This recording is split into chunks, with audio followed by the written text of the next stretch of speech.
Now, let us answer some questions based on the fiction. Question 1 is, the narrator says that John was dash of the stuff that heroes are not often lucky enough to be made of. His tone is sarcastic because he hated John. He felt that John was a threat to him. John was not particularly good looking. Nobody liked John.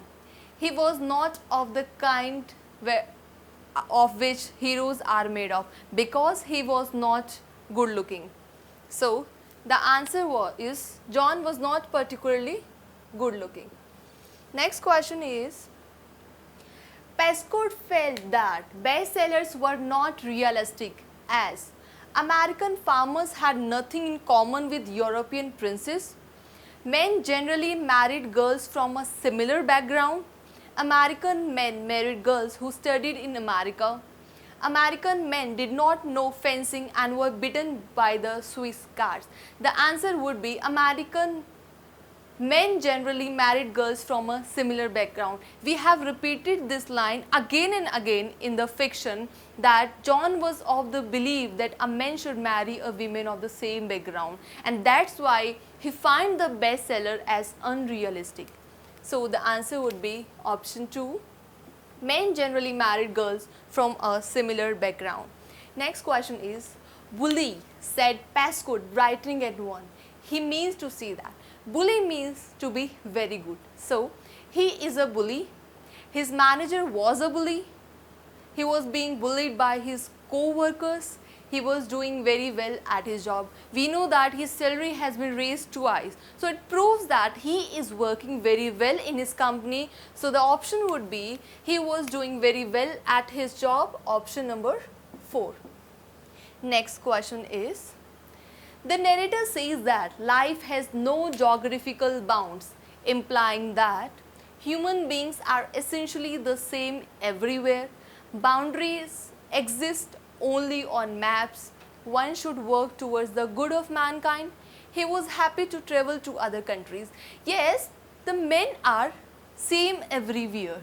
So the answer would be option 1.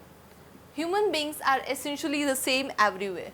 Next question is, one day last summer, the author was traveling to Pittsburgh by chair car. What does he say about his co-passenger? He says that the men sitting in the chair car are very rich, they are going for business purposes, and the women are wearing the silk saris. Next question is, who was the passenger of chair number 9? What did he suddenly do? The passenger on chair number 9 was John A. Prescott, and what he did was he threw his book between his chair and the window, and that book was one of the best-selling novels. What was John A. Prescott's opinion about bestsellers? Why? John Prescott believed that bestsellers are unreal. He believed that in real life a man married a woman of the same background, but not like the stories in the bestsellers where an ordinary man marries a princess or a woman belonging to a royal family. Next question is, what does John say about himself since his last meeting with the author? He told how he is being promoted, how his salary has been raised twice, and he is being offered the share in his company. Next question is, how did John's first meeting with Jesse's father go? What did the author tell him? Yes, his meeting was very good. He clearly told about his intentions, about his proposals, and not only this, with his anecdotes, with his amusing stories, he made the old man, he made the colonel laugh. Next question is, why did John get off at Cocteau? Of course, to bring the petunias for Jesse. Next is, John is a hypocrite. Do you agree with this statement? Substantiate your answer. See, now first thing is to understanding the meaning of the hypocrite. The word hypocrite means the person tries to show what he is not. Yes, John was a hypocrite because since the beginning of the fiction, he says that the stories, the kind of stories in bestsellers are unrealistic. But in his real life, he too has played the same role. He too has married a girl belonging to a rich family. Next question is, Describe John A. Cuthbert with reference to the following points. Physical appearance. He was not particularly good looking. His philosophy on behavior. He believed that a man should be very decent and abiding. His profession. He was working as a salesman for a plate glass company. His first impression of his wife. He saw Jessie and he found her very fine girl, very attractive to be followed, and thus he followed ultimately. His success. Much successful John had his salary raised twice in the previous year. Not only this, he is being offered shares of his company. So this proves his success. Next question is, we have to read all these points and we have to arrange them according to the events occurred in the fiction. The first is, Jessie takes a sleeper to Louisville. Pascoe sees a girl reading a book in the train. Pascoe speaks to the girl for the first time. Pascoe follows her but finds it difficult to keep up. Pascoe goes to the village to find out about the mansion. Jessie arrives at Virginia. Pascoe meets Jessie's father. They get married a year later. Pascoe instantly gets attracted to the girl. Jessie informs Pascoe that her father would not approve of them meeting. They meet alone 2 days later.